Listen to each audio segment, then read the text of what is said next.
My name is Whisper Johnson, and at 81 years old, I need to tell you something that's been eating at my soul for 65 years now. When I was 16, I married two men at the same time, conjoined twins, and they made me their prisoner for 3 years, forcing themselves on me 8 times a day until I thought I'd die from it.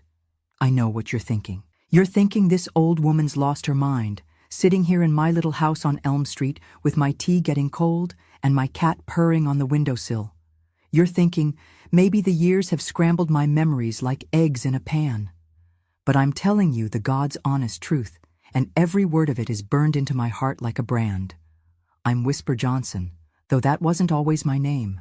Most folks around Iron Kettle, Missouri know me as the widow who keeps to herself, tends her small garden, and shows up to church every Sunday with a covered dish for the potluck. They see an old woman who's lived a quiet life, maybe a little too quiet, maybe a little too careful about keeping her curtains drawn and her past locked away tighter than a bank vault. But I wasn't always this careful.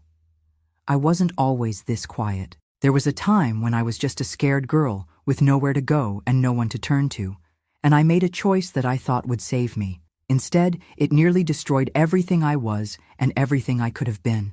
I've kept this story buried so deep for so long that sometimes I wondered if it really happened at all. But the scars don't lie.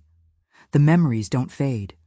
And the sound of a door locking still makes my hands shake like autumn leaves in a storm. I reckon it's time I told someone the whole truth, from the very beginning to the very end, because carrying this alone has been like trying to hold back a river with my bare hands.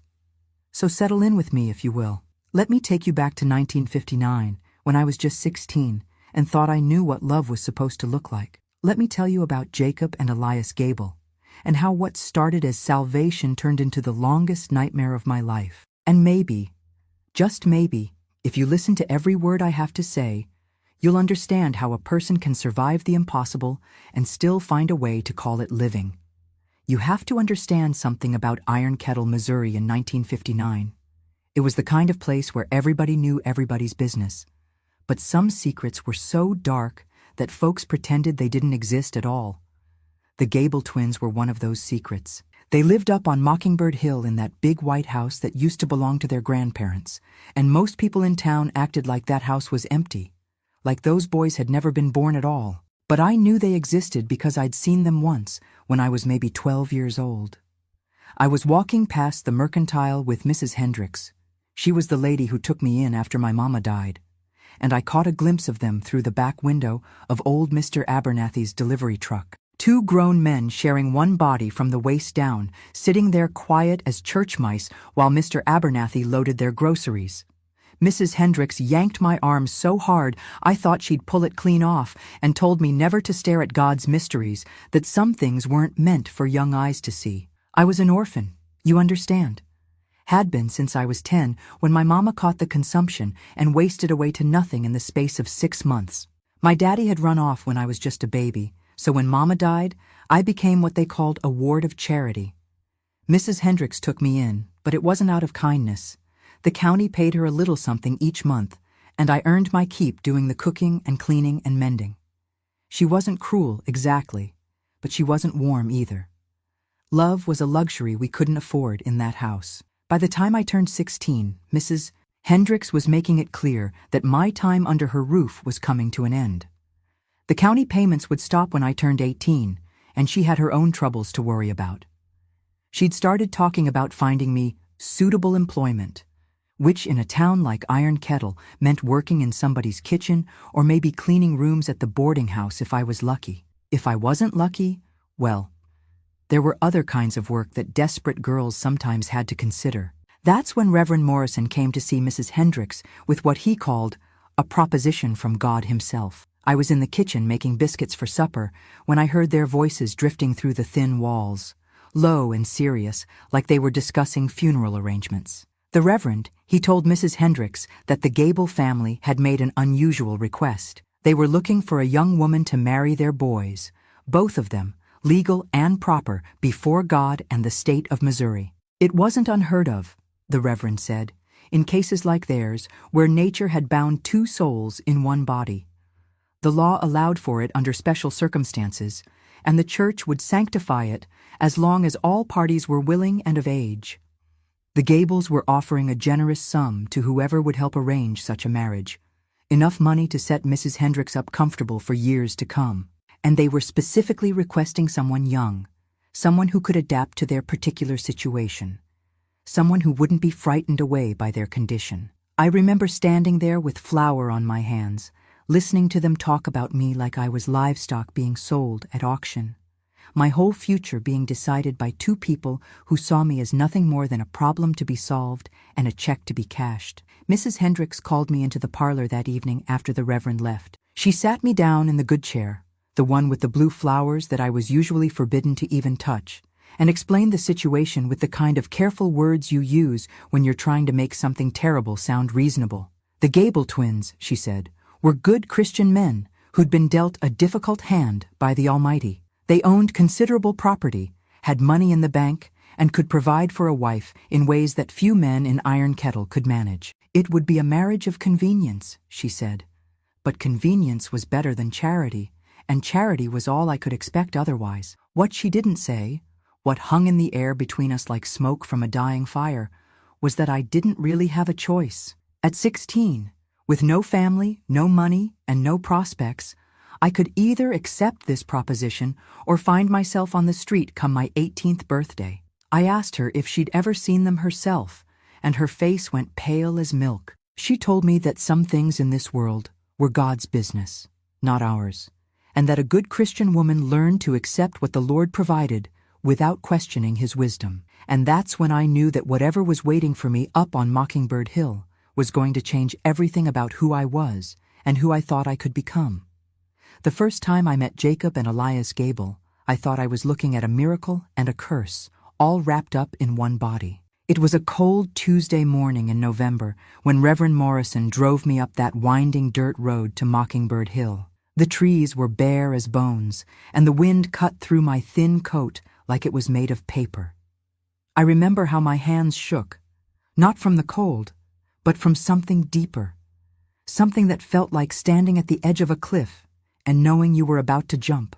Their house was bigger than I'd expected, all white clapboard and green shutters with a wraparound porch that had seen better days. Paint was peeling here and there, and some of the floorboards sagged a little, but it was still the finest house I'd ever been inside. When we knocked, it took a long time for anyone to answer, and I could hear shuffling footsteps and low voices discussing something I couldn't make out. When the door finally opened, I saw them for the first time up close, and I had to remind myself to breathe. They were joined at the hip and shared legs, but from the waist up, they were two completely different men. Jacob was on the left side. He was the one who opened the door, and he had dark hair that curled a little at the ends, and brown eyes that seemed to take in everything at once. His face was kind, with smile lines around his eyes that told me he laughed sometimes, even if he didn't have much reason to. Elias was quieter, with lighter hair that was always a little messy, and blue eyes that seemed to see right through to your soul. He hung back a little when they walked, like he was letting Jacob take the lead in most things. The Reverend made the introductions, and Jacob reached out to shake my hand, while Elias nodded politely, but didn't say much of anything. Jacob's hand was warm and calloused. Working hands, not soft like you might expect from men who lived in isolation. When he smiled at me, something in my chest fluttered like a bird trying to find its way out of a cage. They invited us in for coffee, and I found myself in their kitchen watching Jacob move around with a grace that seemed impossible given their condition. They'd learned to work together so seamlessly that it looked almost like a dance. When Jacob reached for the coffee pot, Elias was already leaning in the same direction. When Elias wanted to add sugar to his cup, Jacob's hand was already moving toward the bowl. It was like watching two people who shared not just a body, but a mind. The house smelled like old wood and coffee and something else I couldn't quite place. Maybe lavender, or the kind of soap that comes in fancy bars. There were books everywhere, stacked on tables and shelves, and I realized these weren't ignorant men, despite what the town might think. Jacob told me they'd been educated by tutors who came to the house, that they'd read everything from Shakespeare to the Bible to farming almanacs.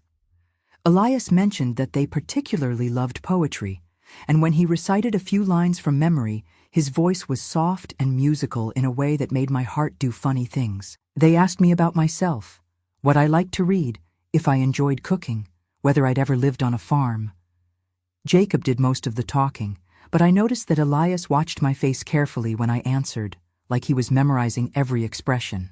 They seemed genuinely interested in what I had to say, which was more attention than anyone had paid me in years. When they showed me around the house, I saw how they'd adapted everything to work for them. Their bed was larger than normal, with extra pillows for support. The kitchen had been modified so they could cook comfortably together. There was even a special chair in the sitting room that accommodated their shared body while giving each of them space to read or work on separate projects. But what struck me most was how gentle they were with each other and how gentle they were with me. When Jacob accidentally bumped into a door frame, Elias immediately asked if he was hurt. When I stumbled a little on the stairs, they both reached out to steady me at the same time. These weren't the monsters that the whispered stories in town had made them out to be. They were just two men who'd been dealt an impossible hand by fate and were trying to make the best of it. Before we left that day, Jacob asked if I would consider coming back to visit again, maybe staying for dinner so we could get to know each other better. Elias added that they understood this was a difficult situation for everyone involved, but they hoped I might find it in my heart to give them a chance to prove they could make me happy. Driving back down that hill with Reverend Morrison, I felt something I hadn't felt in years. Wanted. Not needed, not tolerated, but genuinely wanted. For the first time since my mama died, someone was looking at me like I mattered, like I was precious instead of just another burden to bear. I didn't know then that being wanted and being treasured were two very different things, and that sometimes the line between love and possession is so thin you can't see it until you're already trapped on the wrong side. I started visiting the Gable house 3 times a week after that first meeting, and each time I climbed that hill, I felt like I was walking deeper into a dream I wasn't sure I wanted to wake up from. Mrs. Hendricks would pack me a small lunch and remind me to mind my manners, but I could see the relief in her eyes every time I left. She was already counting the money she'd receive once the marriage was finalized. The brothers had a way of making me feel like I was the most important person in the world. Jacob would have fresh flowers waiting for me. Wildflowers he'd somehow managed to pick from their garden, arranged in a mason jar on the kitchen table. Elias would have selected a poem to read aloud, his voice soft and careful, with each word like he was giving me a gift, wrapped in syllables. They remembered everything I told them.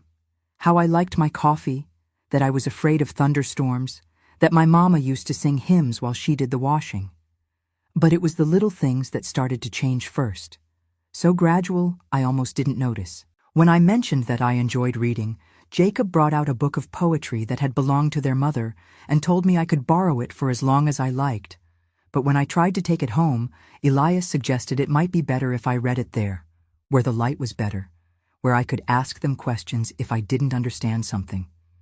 It made sense at the time. When I admired the piano in their sitting room, an old upright that had seen better days but still held its tune, they both lit up like Christmas morning. Jacob told me their mother had played, that the bench was adjustable and the sheet music was still in the bench. Elias wondered if I might like to learn, if perhaps I could practice when I visited. Before I knew it, they'd arranged for me to come every day so I wouldn't lose momentum with my lessons. Every day became twice a day when Jacob mentioned how much they both looked forward to my visits, how the hours between my leaving and returning felt longer than entire seasons. Elias worried that I wasn't eating enough, that Mrs. Hendricks wasn't taking proper care of me. Why didn't I stay for breakfast as well as dinner? They had plenty of food, plenty of room, and wouldn't it be easier than walking back and forth so much? I started staying overnight on weekends, sleeping in their guest room with the yellow wallpaper and the white iron bed that creaked when I turned over. They were perfect gentlemen, never once made me feel uncomfortable or unsafe, but I began to notice how they watched me, how their eyes followed me when I moved around the house, how they both went quiet when I mentioned anything about my life back in town. The shift happened so slowly that I can't pinpoint exactly when I realized I was no longer visiting the Gable house. I was living there.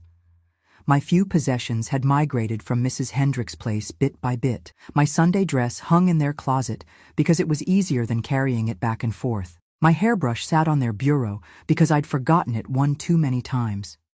The book I was reading stayed on their nightstand because, after all, this was where I did most of my reading now. Mrs. Hendricks didn't object. The Reverend had already performed a quiet ceremony. Not the wedding I'd imagined as a little girl, but a simple exchange of vows in their parlor, with just the four of us present. I was legally married to both Jacob and Elias Gable, though I still felt more like a guest than a wife. It was on a Thursday evening in December when I finally understood that the ground beneath my feet had shifted completely. I'd made pot roast for supper, and we were sitting in the parlor afterward, Jacob reading aloud from the newspaper while Elias worked on a crossword puzzle. Snow was starting to fall outside, and I mentioned that I should probably check on Mrs. Hendricks, make sure she had enough firewood stacked for the storm that was coming. That's when they both went very still, and Jacob folded the newspaper with careful, deliberate movements. Elias set down his pencil and looked at me with those blue eyes that suddenly seemed much more serious than usual. Jacob cleared his throat and reminded me that I was a married woman now, that my place was with my husband's, not running back to tend to people who'd never really cared about me anyway. Elias added, his voice gentle but firm, that it wouldn't be proper for a wife to be gallivanting around town, especially not in weather like this. What would people think? I started to protest, to explain that Mrs. Hendricks was old and alone, but Jacob held up his hand and shook his head. They'd already sent word and money to hire the Peterson boy to check on her and bring her whatever she needed. They'd taken care of everything, just like they always did, just like they always would. That's when I heard it.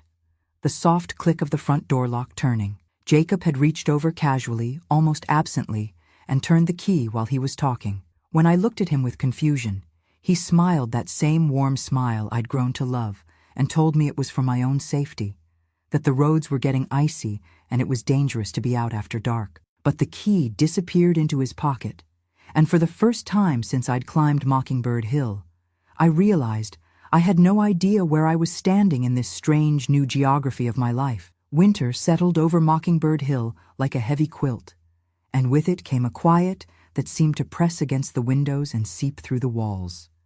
The snow kept falling, day after day, until the world outside looked like a blank page waiting for someone to write a story on it. But inside that house, a different kind of story was being written, one I wasn't sure I wanted to be part of anymore. It started with small things, things that seemed reasonable when they explained them. The roads were too dangerous for visitors, so the grocery deliveries would come only once a week now. The telephone had been having trouble with the lines, something about the weight of the ice, so incoming calls weren't getting through properly. It was better, they said, to just focus on each other for a while, to really learn how to be a family without outside distractions. But what they didn't tell me, what I had to figure out on my own, was that being their wife meant something different than I'd ever imagined. They needed me, they said, in ways that other husbands might not. They'd been alone for so long, had been denied the kind of love that other men took for granted. Now that they had me, now that I was truly theirs, they wanted to make up for all those years of loneliness. The first time it happened, I told myself it was natural. We were married after all, and this was what married people did. Jacob was gentle, asking permission with his eyes, even when his hands were trembling with want. Elias whispered poetry while he waited his turn, his voice soft and reverent like he was praying. They took care of me afterward, brought me warm milk and honey, told me how beautiful I was, how lucky they were to have found me. But then it happened again before bedtime, and again the next morning before breakfast, and again after lunch while I was trying to read. What had felt like love and longing started to feel like something else entirely, like hunger that could never be satisfied, like thirst that only grew stronger with each drink of water. They began to plan their days around it, talking to each other in whispers about whose turn it was, when would be the best time, whether I seemed too tired or if I might be willing. I stopped being whisper and became something else, a thing they shared, a possession they took turns enjoying, a solution to a problem I'd never fully understood. I tried to talk to them about it once, tried to explain that I needed time to rest, to think, to just be myself for a while. Jacob looked hurt, his brown eyes filling with the kind of disappointment that made my chest ache. Elias got very quiet and asked if I was unhappy with them, if they'd done something wrong, if maybe I was regretting our marriage already. They reminded me of all they'd given me, the beautiful house, the fine clothes, the security I'd never had before. They told me about their loneliness, about the years they'd spent watching other men court women and marry and start families while they remained hidden away like shameful secrets. Wasn't it selfish of me, they wondered, to deny them the one thing that made them feel normal, the one thing that proved I truly loved them both? So I stopped protesting. I learned to smile when they reached for me, to make the right sounds at the right times, to pretend that my body belonged to me when it clearly belonged to them.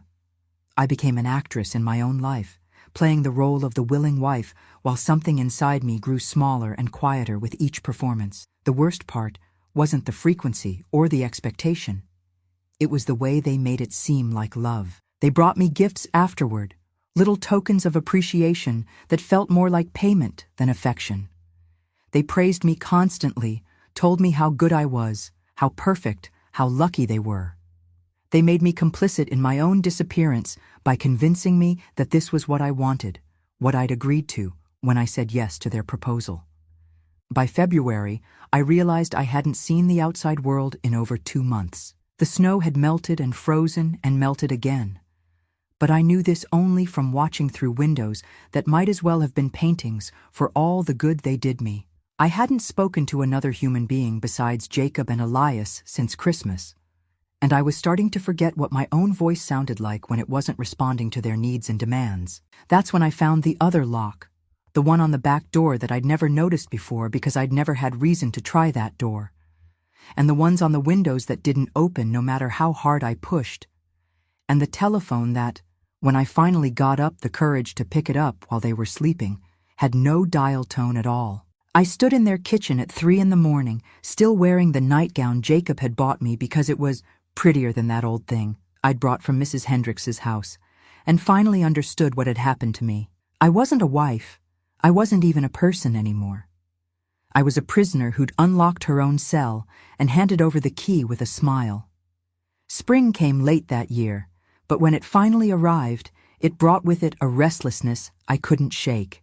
The snow melted away to reveal a world I'd almost forgotten existed. Green grass pushing through the brown earth, birds building nests in the eaves of the house. The smell of things growing and changing carried on the wind that rattled the locked windows. I found myself standing at those windows for hours, my palms pressed against the glass like I could somehow push my way through to the other side. Jacob and Elias noticed my mood, of course. They noticed everything about me now. How I ate, how I slept, when I smiled and when I didn't.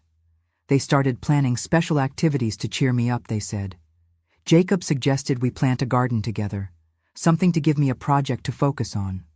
Elias thought I might enjoy redecorating the guest room, maybe picking out new curtains from the catalog since I seemed to enjoy looking out windows so much. But what they were really doing was giving me busy work, little tasks to fill the empty hours between their demands on my body. They'd learned to space things out better, to make it seem less obvious, but the schedule was still there. Morning, afternoon, evening, and sometimes once more before bed if they were feeling particularly needy. I'd started marking the days on a calendar I kept hidden in my dresser drawer, using tiny pencil marks that looked like nothing more than random scratches. 8 times a day had become the standard, and I was keeping count like a prisoner marking time on a cell wall. The garden project gave me my first taste of outside air in months, but even that came with conditions. I could work in the dirt for an hour each morning, but only while they sat on the porch watching. I could choose what vegetables to plant, but only from the seeds they'd already purchased. I could pull weeds and water the rows, but I couldn't go near the fence line that bordered their property, couldn't walk down the path that led toward the road. It was while I was planting tomatoes that I saw him, Tom Fletcher, the young man who delivered groceries from Abernathy's store in town. He couldn't have been more than 18 or 19, with sandy hair and freckles across his nose that made him look even younger. He was loading crates from his truck, moving with the easy confidence of someone who'd never had to question whether the ground beneath his feet was solid. I watched him from behind the bean poles, my heart hammering so hard I was sure Jacob and Elias could hear it from the porch. Tom Fletcher represented something I'd almost forgotten existed. The possibility of connection to the world beyond this hill, proof that other people still moved freely through their lives while I remained trapped in this strange theater of marriage and captivity. When he glanced toward the garden and saw me there, he raised his hand in a casual wave. I looked back toward the porch where my husband sat watching, then lifted my own hand just slightly, barely more than a twitch of my fingers. But Tom smiled anyway, and that smile felt like sunlight breaking through storm clouds. That night, while Jacob and Elias discussed whether we needed more fertilizer for the garden, I excused myself to use the bathroom and instead crept to the front window to see if Tom's truck was still there. It was gone, of course, but sitting on the porch rail was a small paper bag with our weekly order receipt tucked under it. My hands shook as I imagined walking down that path, picking up that bag, maybe finding some excuse to walk a little further just to see how far I could go before someone stopped me. But I knew better than to try. They'd made it clear, without ever saying it directly, that my safety depended on staying close to home. The world was dangerous for a woman alone, especially a woman in my delicate condition. Though what that condition was exactly, they never specified. It was just understood that I needed their protection, their constant vigilance, their never-ending supervision. The deliveries came every Thursday, and I started timing my garden work to coincide with Tom's visits. Nothing dramatic, nothing that would raise suspicion. Just the chance to see another human face, to remember that I wasn't the only person left in the world. Sometimes he'd wave again. Sometimes he'd call out a greeting that carried across the yard like a message in a bottle. Always I'd feel Jacob and Elias watching from the porch, their attention sharp as hawks circling prey. It was during the third week of Tom's visits that I noticed something different. He seemed to linger longer than necessary, taking extra time to check items off his list, reorganizing crates that didn't need reorganizing. And when he looked toward the garden where I was weeding the bean rows, his expression wasn't just friendly anymore, it was concerned. I must have looked different than I had 6 months ago. Thinner, maybe, despite the regular meals. Paler from spending so much time indoors. There were shadows under my eyes that no amount of sleep seemed to fix, and my clothes hung on me differently than they used to. When you live with someone every day, the changes are gradual, invisible. But to someone seeing you once a week, the decline would be obvious. That Thursday, while Jacob dozed in his chair and Elias was absorbed in a book, Tom did something he'd never done before. Instead of just waving, he pointed to the shed near the edge of the garden and mouthed a single word I could read on his lips. "Help?" I glanced back at the porch, my heart racing, then shook my head quickly and turned back to my weeding with hands that trembled so badly I could barely hold the tools. But inside my chest, something that had been sleeping for months began to stir awake. Someone had noticed. Someone was asking questions. And for the first time since winter, I allowed myself to wonder what might happen if I answered them. The weeks that followed Tom's silent question felt like living with a secret bomb in my chest. Something that could explode at any moment and change everything. I started paying attention to details I'd been too numb to notice before. The way Jacob always positioned himself between me and the front door when we heard Tom's truck coming up the hill. How Elias would suddenly need help with something that required my immediate attention whenever the delivery was being made. They'd been managing my interactions with the outside world so carefully that I'd stopped thinking of it as management at all. It just seemed natural that they would handle the business with Tom, that they would count the groceries and check the receipt while I stayed safely in the garden or the kitchen. But now I understood it for what it was. Control disguised as protection, isolation wrapped up in the pretty bow of concern for my well-being. I started testing the boundaries in small ways. Nothing dramatic enough to raise alarms, but enough to confirm what I already suspected. When I mentioned that I missed talking to other people, Jacob reminded me that I had both of them to talk to, that most wives didn't have the luxury of 2 husbands who hung on their every word. When I wondered aloud about writing a letter to Mrs. Hendricks, Elias gently pointed out that she'd never really cared about me anyway, and wouldn't it be painful to reach out only to be ignored? They had an answer for everything. A reason why every impulse I had toward the outside world was either dangerous or unnecessary or just plain foolish. They'd built a cage so perfect that I'd helped design it myself, brick by brick, choice by choice, until I couldn't see the bars anymore. But Tom Fletcher, had made me see them.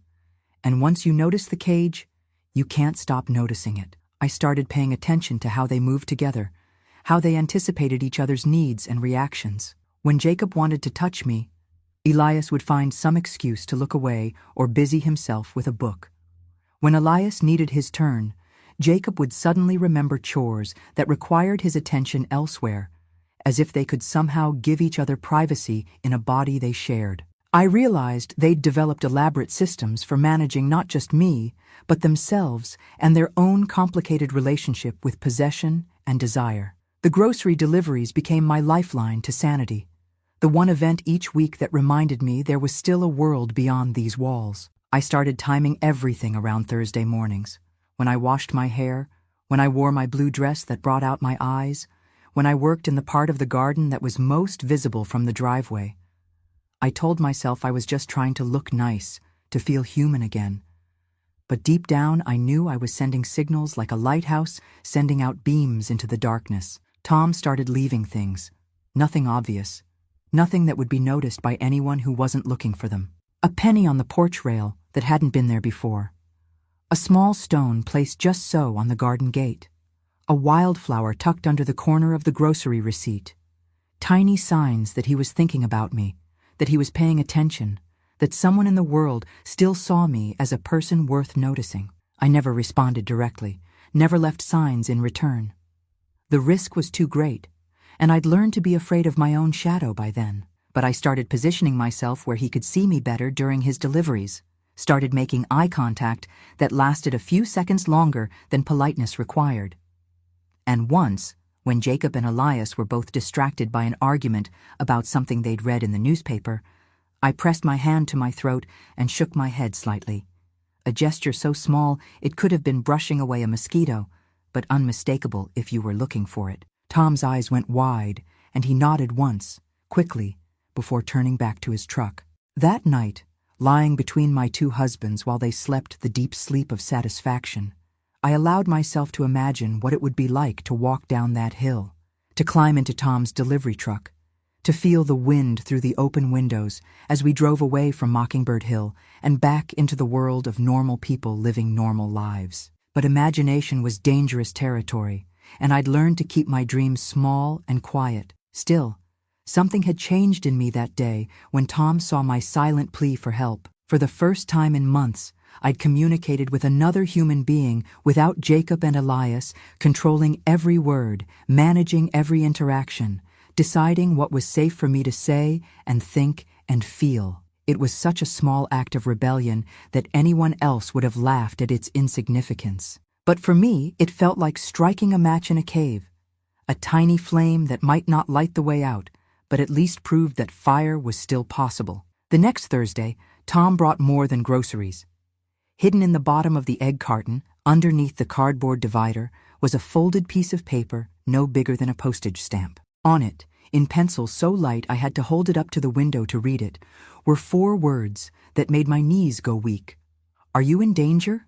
I stared at that paper until the words blurred together, then quickly tore it into pieces so small they looked like nothing more than lint when I scattered them in my dresser drawer. But those 4 words echoed in my head for days afterward, bouncing around like birds trapped in an attic. Was I in danger? They'd never hit me, never threatened me with violence. They fed me well, dressed me nicely, told me constantly how much they loved me. But love that came with locks and isolation and demands that never ended. Was that love at all?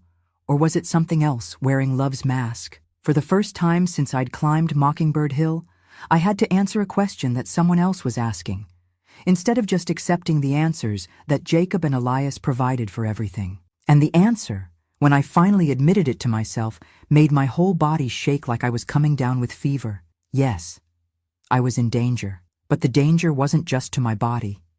It was to my soul, my mind, my memory of who I used to be before I became nothing more than a thing they shared between them. The summer heat settled over Mockingbird Hill like a wool blanket, thick and suffocating, making everything feel slower and more oppressive than usual. The garden I'd planted in spring was thriving, but I barely noticed the tomatoes ripening or the beans climbing their poles. All my attention was focused on Thursdays, on the 10 minutes each week when Tom Fletcher's truck appeared in our driveway, and I remembered what hope felt like. His next message came wrapped around a cucumber, a thin strip of paper that I almost missed completely. This time he'd written an address, 412 Maple Street, and underneath it, in that same careful pencil, "Safe place. Tell me when." I memorized those words before destroying the paper, repeating them like a prayer while I went through the motions of my daily routine. 412 Maple Street. Safe place. Tell me when. The address meant nothing to me. I'd been away from town so long that I'd lost track of who lived where, but the promise of safety was like water to someone dying of thirst. But when was the problem? Every moment of my day was accounted for now, every movement watched and catalogued and managed. Jacob and Elias had developed a routine so precise it felt like living inside a clock, each hour predetermined and inescapable. Morning duties, afternoon rest, evening obligations, nighttime demands. They never left me alone long enough to walk to the mailbox, much less plan any kind of escape. And escape was what I was thinking about now, though I'd never used that word before. I'd been telling myself I just wanted to visit town, to see other people, to have normal conversations about normal things. But Tom's messages had forced me to name what I really wanted: freedom.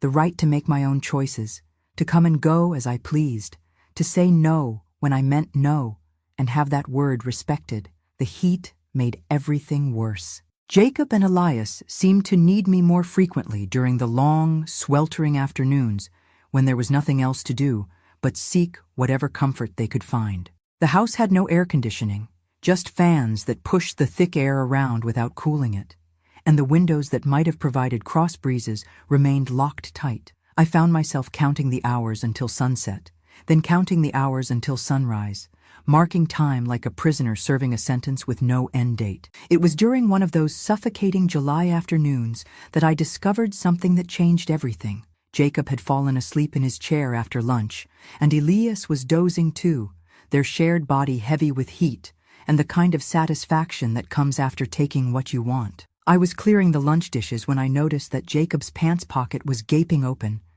and inside I could see the outline of keys. Not just the house keys. I'd seen those before when he locked and unlocked doors. These were different, smaller, and there were more of them than I'd realized. My heart started racing as I understood what I was looking at. Keys to every lock in the house, maybe even keys to things I didn't know were locked. I stood there for what felt like hours but was probably only seconds, staring at those keys and trying to work up the courage to reach for them. If I was caught, there would be questions I couldn't answer, suspicions I couldn't deflect. But if I didn't try, I might never get another chance. Moving as carefully as if I was defusing a bomb, I slipped 2 fingers into Jacob's pocket and eased out the keyring. There were 7 keys total, 3 I recognized as belonging to the front door, back door, and windows, but 4 others I'd never seen before. What else in this house was locked? What other freedoms had been taken away so gradually that I'd never even noticed their absence? I was still holding the keys when Elias stirred and opened his eyes. For a moment, we just stared at each other, and I saw something flicker across his face. Not anger exactly, but a kind of resigned sadness, like he'd been expecting this moment and dreading it in equal measure. He looked at the keys in my hand, then at his brother still sleeping in the chair, then back at my face with those blue eyes that had once seemed so kind and now felt like searchlights. When he spoke, his voice was barely a whisper, but every word hit me like a physical blow.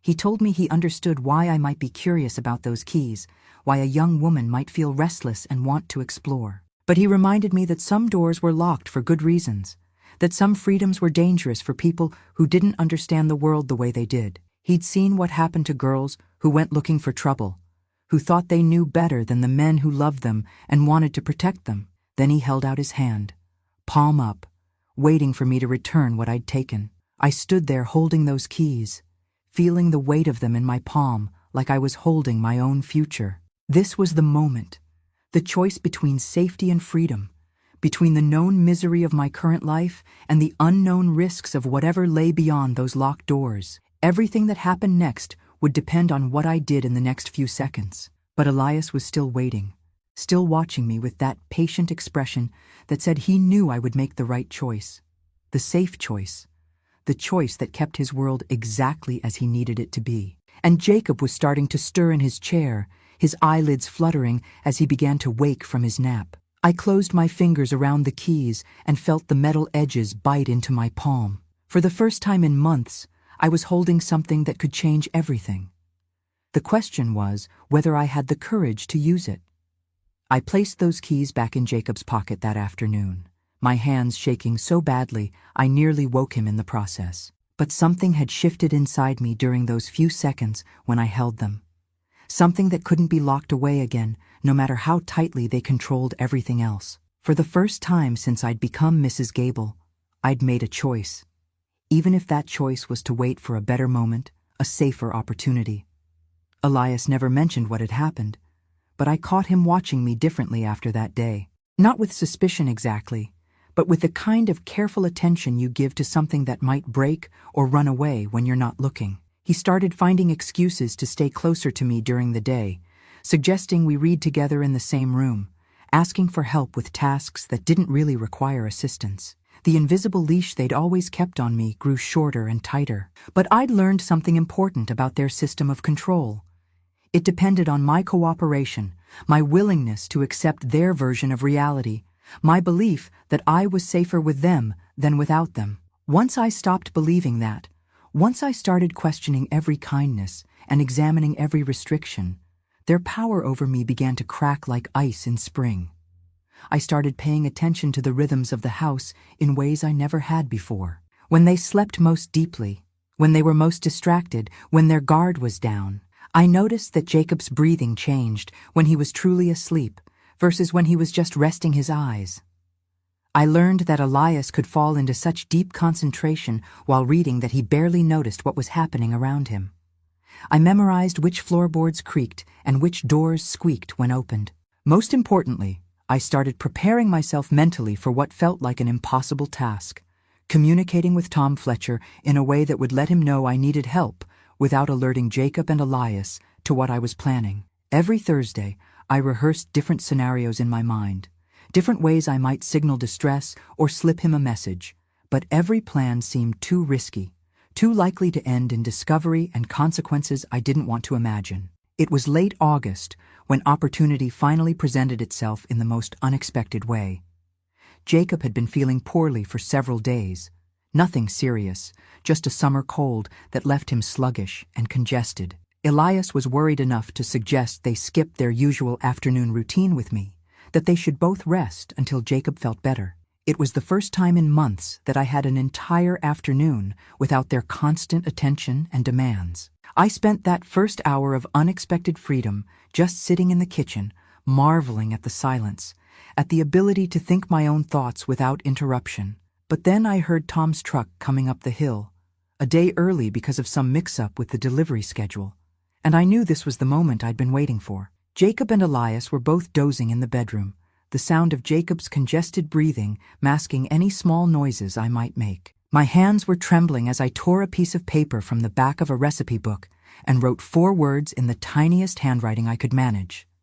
Help me get out. I folded the paper until it was no bigger than a pill, then slipped outside through the kitchen door, my heart hammering so loud I was sure it would wake the whole house. Tom was unloading crates from his truck, moving with his usual efficiency, but when he saw me approaching, actually walking toward him instead of just watching from the garden, his eyes went wide with surprise. I pretended to examine the vegetables he was unpacking, keeping my voice casual and quiet as I thanked him for coming early, mentioned that we were running low on a few things. But when I handed him the payment envelope, I made sure the tiny folded paper was pressed between the bills, hidden where only someone who was looking for it would find it.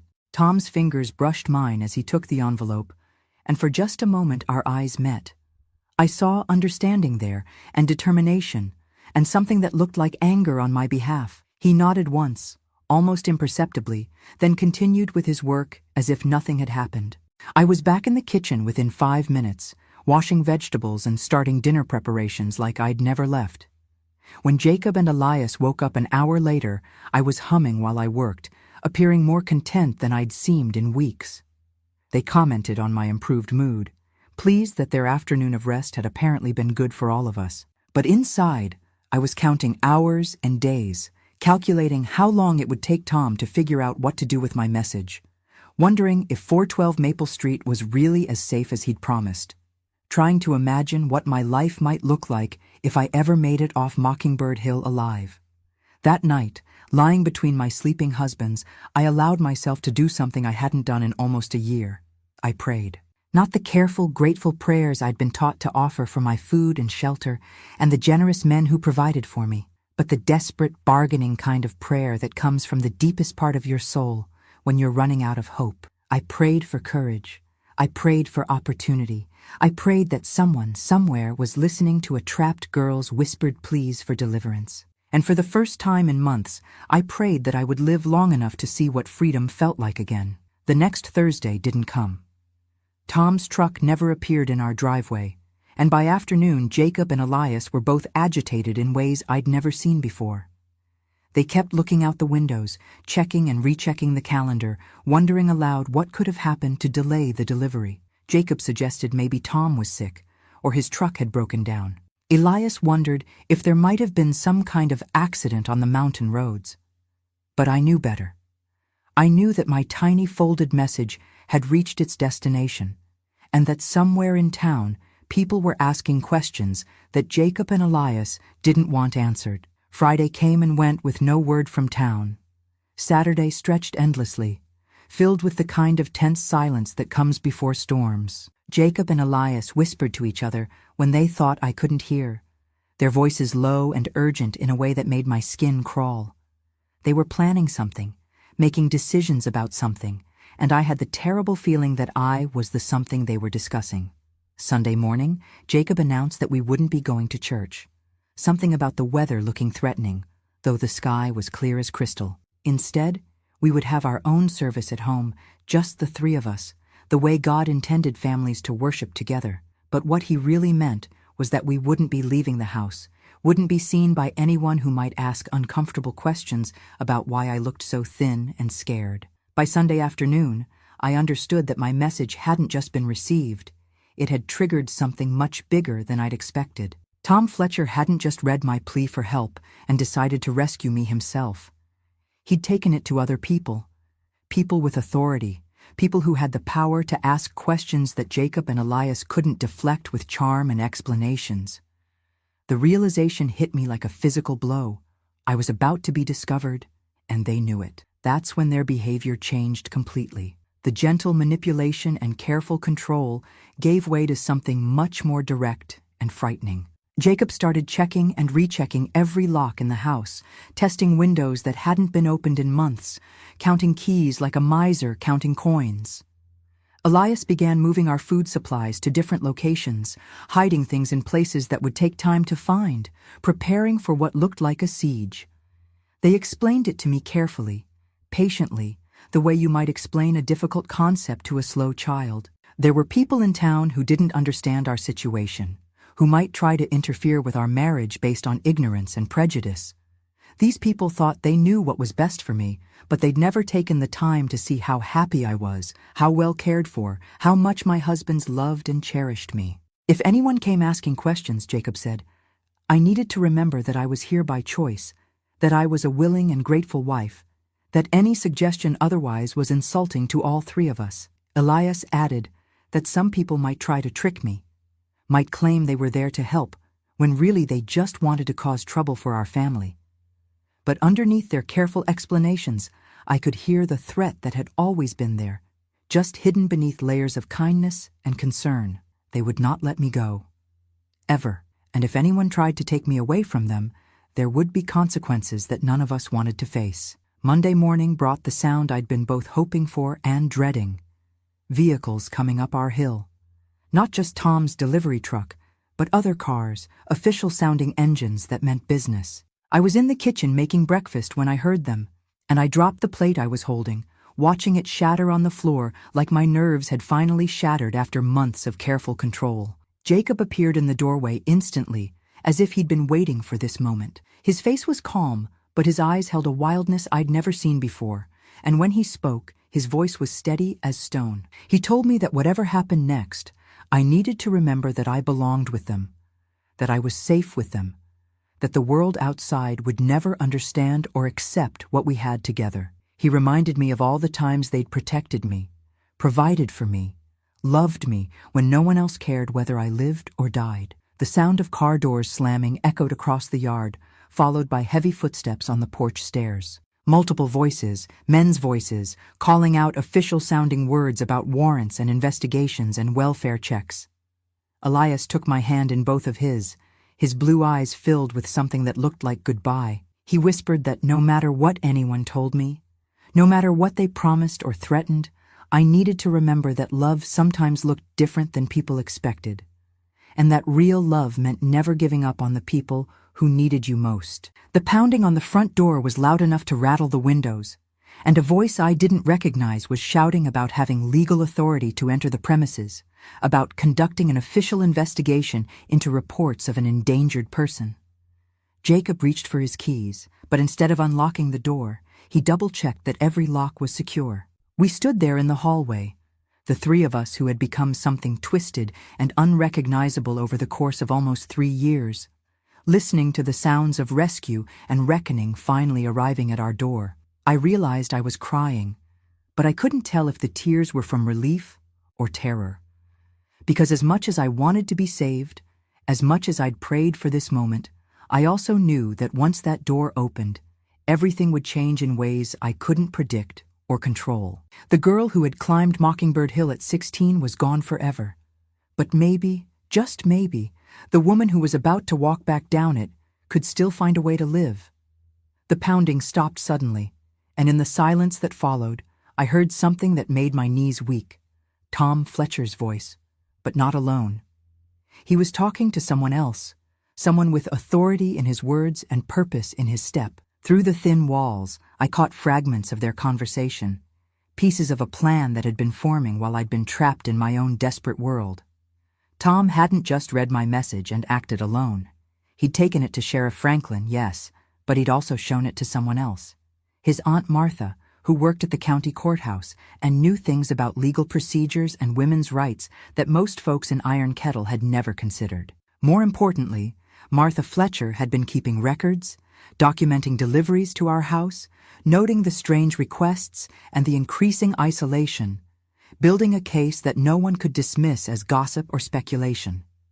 What I didn't know, what Jacob and Elias didn't know either, was that there had been other girls before me, not many, and not recently, but enough to establish a pattern that had caught the attention of people who made it their business to notice such things. The Gable family had been making arrangements like ours for 3 generations, and Martha Fletcher had been quietly collecting evidence of it for 20 years. Sheriff Franklin's voice came through the door then, calm and professional, explaining that they had a court order to conduct a welfare check, that this was a routine matter that could be resolved quickly and peacefully if everyone cooperated. But Jacob and Elias weren't listening to the reasonable words.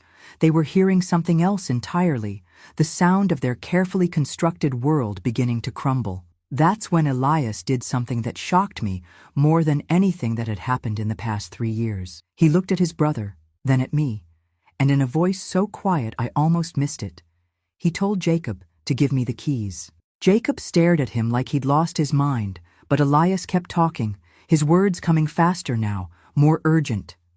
He said they both knew this day would come eventually, that they'd always known they were living on borrowed time. He said they'd had almost 3 years of something most men never got at all, and maybe that was enough. Maybe it was time to let me go before someone got hurt. But Jacob wasn't ready to surrender. His face went dark, and when he spoke, his voice carried a hardness I'd never heard before. He reminded Elias that I belonged to both of them, that I'd made vows before God and the state, that no one had the right to break up a legal marriage just because they didn't approve of it. The argument that followed was unlike anything I'd witnessed between them before. For 3 years, they'd moved together like parts of the same machine, anticipating each other's needs, sharing thoughts and desires with an intimacy that had excluded everyone else. But now, faced with the possibility of losing control completely, they were revealed as 2 separate men with 2 very different ideas about what love meant and how far they were willing to go to keep it. Sheriff Franklin was getting impatient outside, his voice taking on the kind of edge that suggested he was prepared to stop asking politely and start making demands. I could hear other voices too. Tom Fletcher, Martha Fletcher, and at least 2 other men who sounded like they'd dealt with situations like this before. Elias reached for me then, his hands gentle on my shoulders, his blue eyes filled with something that looked almost like relief. He told me he was sorry, that he'd never meant for things to go as far as they had, that somewhere along the way they'd stopped protecting me and started protecting themselves from the fear of losing me. He said the word that Jacob couldn't. Go. I looked between them. These 2 men who had controlled every aspect of my life for so long that I'd almost forgotten I was capable of making my own decisions. Jacob was still clutching his keys, still believing he could keep the world at bay with locks and determination. But Elias was holding out his hand, offering me a choice I'd thought was lost forever. When I took his hand instead of waiting for Jacob's permission, something inside my chest that had been locked up tight finally broke open. I walked to the front door with legs that felt like they belonged to someone else, reached for the lock with fingers that shook so badly I could barely turn the mechanism. The door opened, and sunlight flooded the hallway where I'd been standing in shadows for so long that I'd forgotten what brightness felt like. Sheriff Franklin stepped inside first, a man in his 50s with kind eyes and the sort of steady presence that made you believe in justice again. Behind him came Tom Fletcher, looking younger and more nervous than I'd ever seen him, but determined in a way that reminded me there were still people in the world who did the right thing just because it was right. Sheriff Franklin asked if I was all right, if I needed medical attention, if I was free to leave if I chose to. His questions were simple, direct, requiring nothing more than yes or no answers that I gave in a voice so quiet he had to lean forward to hear me. But the most important question came last, and when he asked it, the whole world seemed to hold its breath waiting for my answer. Ma'am, are you here because you want to be? I looked back once at Jacob and Elias, still joined together in their shared body, but separated now by something deeper than flesh and bone. Jacob's face was filled with betrayal and rage, but Elias was crying, tears streaming down his cheeks as he nodded at me like he was giving me permission to save myself. No, I whispered, and that single word echoed through the house like a gunshot. No, I'm not. Walking out of that house and into Tom Fletcher's truck felt like being born again at 19 years old. The world beyond Mockingbird Hill was bigger and brighter and more frightening than I remembered.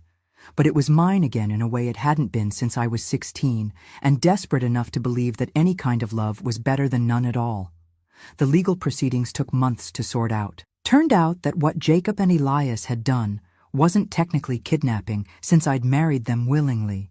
But it wasn't legal marriage either, since Missouri law didn't actually recognize such arrangements, despite what Reverend Morrison had claimed. I was what the lawyers called in limbo. Not quite a victim, not quite a criminal, just a young woman who'd made an impossible choice and lived with the consequences longer than anyone should have to. Martha Fletcher helped me find work at the courthouse, filing papers and answering phones, and slowly learning how to live in the world again. Tom Fletcher helped too, though it took me 2 years before I could let him hold my hand without flinching, and 3 years before I could say yes when he asked me to marry him properly, with just one groom and a future I got to help choose. I'm 81 years old now, and Tom's been gone 5 years come December. We had 43 good years together, raised 2 children who never knew the whole truth about how their parents met, built a life that was ordinary and precious in all the ways my first marriage never was. But I still think about Jacob and Elias sometimes. Wonder what happened to them after the law finished asking its questions and the town finished gossiping about secrets that should have stayed buried. I heard they moved away, found some other place where 2 men sharing one body could live without quite so much scrutiny.